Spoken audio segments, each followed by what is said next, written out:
Poland کے وزیر اعظم کا کہنا ہے کہ مجھے 2 ارب مسلمانوں پہ حیرانی ہے جو صرف 70 لاکھ یہودیوں سے تحفظ کے لیے دنیا سے مدد مانگ رہے ہیں۔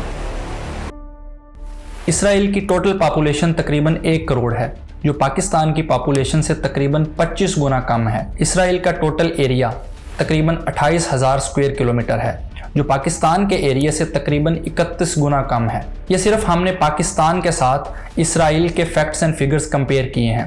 دنیا میں 50 سے زیادہ اسلامی ممالک ہیں۔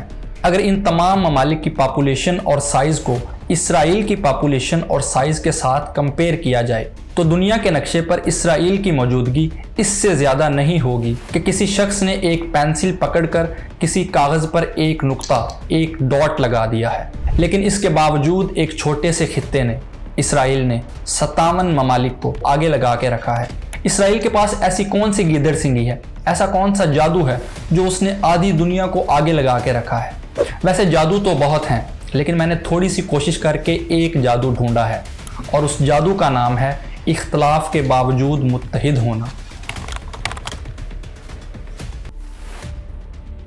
جون 1967 میں عرب اسرائیل جنگ ہوئی۔ جیسا کہ نام سے ظاہر ہے، یہ جنگ اسرائیل اور عرب ممالک کے درمیان تھی، جن میں مصر، شام اور جارڈن وغیرہ شامل تھے۔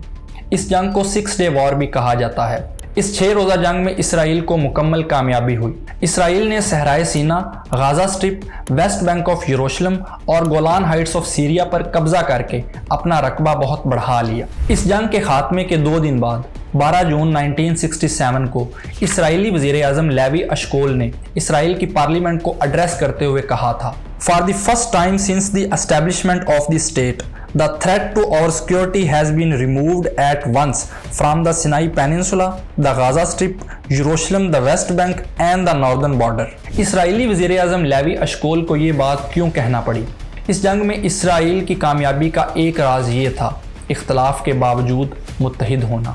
اسرائیل میں اس وقت لیوی اشکول کی حکومت تھی۔ اشکول اور موشے دایان کے درمیان زبردست اختلاف تھا، اور اسی اختلاف کی بنا پر موشے دایان نے 1964 میں کابینہ سے استعفیٰ دے دیا تھا۔ موشے دایان اسرائیل کی ملٹری کا چیف آف جنرل سٹاف تھا، مگر 1967 میں جمال عبد الناصر کی پالیسی کے نتیجے میں جب محسوس ہوا کہ اسرائیل اور عربوں کے درمیان جنگ ہو کر رہے گی، تو اس وقت کے اسرائیلی وزیر اعظم لیوی اشکول نے اس مسئلے پر سنجیدگی سے غور کیا۔ اس کو محسوس ہوا کہ جنگ کو جیتنے کے لیے جنرل موشے دایان کی خدمات کو حاصل کرنا بہت ضروری ہے، جس کو جنگی معاملات میں غیر معمولی مہارت حاصل ہے۔ چنانچہ 1 جون 1967 کو جنرل موشے دایان کو واپس کیبنٹ میں لے لیا گیا اور اس کو اسرائیل کا وزیر جنگ بنا دیا گیا۔ اس کے جلد ہی بعد 5 جون کو جنگ چھڑ گئی، جو 10 جون 1967 کو اسرائیل کی فتح پر ختم ہوئی۔ جنرل موشے دایان اس سے پہلے لیوی اشکول پر سخت تنقیدیں کیا کرتا تھا۔ دونوں ایک دوسرے کے سیاسی رقیب بنے ہوئے تھے۔ اس کے باوجود اشکول نے اس کی فوجی صلاحیتوں کا اعتراف کرتے ہوئے اس کو دفاع کی وزارت سونپ دی۔ یہی اختلاف کے باوجود متحد ہونا اسرائیل کی کامیابی کا سب سے بڑا راز ہے، اور یہی اختلاف کے باوجود متحد نہ ہونا مسلمانوں کی ناکامی کا سب سے بڑا راز ہے۔ کسی نے بڑی خوبصورت بات کی تھی کہ مسلمان اکٹھا ہو کر مشورہ نہیں کر سکتے، یہ اکٹھا ہو کر جنگ کیسے کریں گے؟ اور بات بالکل سچ ہے۔ آج مسلمان اتنے فرقوں میں بٹ چکے ہیں کہ یہ ایک دوسرے کے ساتھ ایک سٹیج پر بیٹھ کر بات کرنے کے لیے تیار نہیں ہیں۔ آپ کو کیا لگتا ہے کہ یہ اسرائیل کے خلاف ایک ساتھ مل کر جنگ کریں گے؟ سوال ہی پیدا نہیں ہوتا۔ میں سنی ہوں تو میں شیعہ ہوں، میں بریلوی ہوں تو میں دیوبندی ہوں، مسلمان بننے کے لیے کوئی تیار ہی نہیں ہے۔ اور اگر کسی طرح ان کو مسلمان بنا بھی دیں تو وطن پرستی آڑے آ جاتی ہے۔ میں پاکستانی ہوں تو میں سعودی عربین ہوں، میں ایرانین ہوں تو میں افغانستانی ہوں۔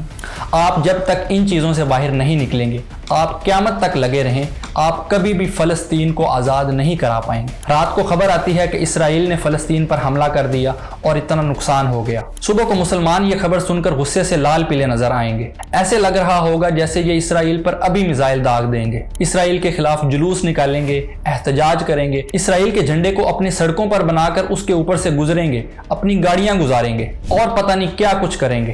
یہ ہمارے سورویر، یہ کرائیں گے فلسطین کو آزاد۔ یہ اس سے زیادہ کچھ نہیں کر سکتے کہ اسرائیل کے جھنڈے کو اپنی سڑکوں پر بنا کر اس کے اوپر سے گزر سکتے ہیں۔ ویسے کتنی گری ہوئی حرکت ہے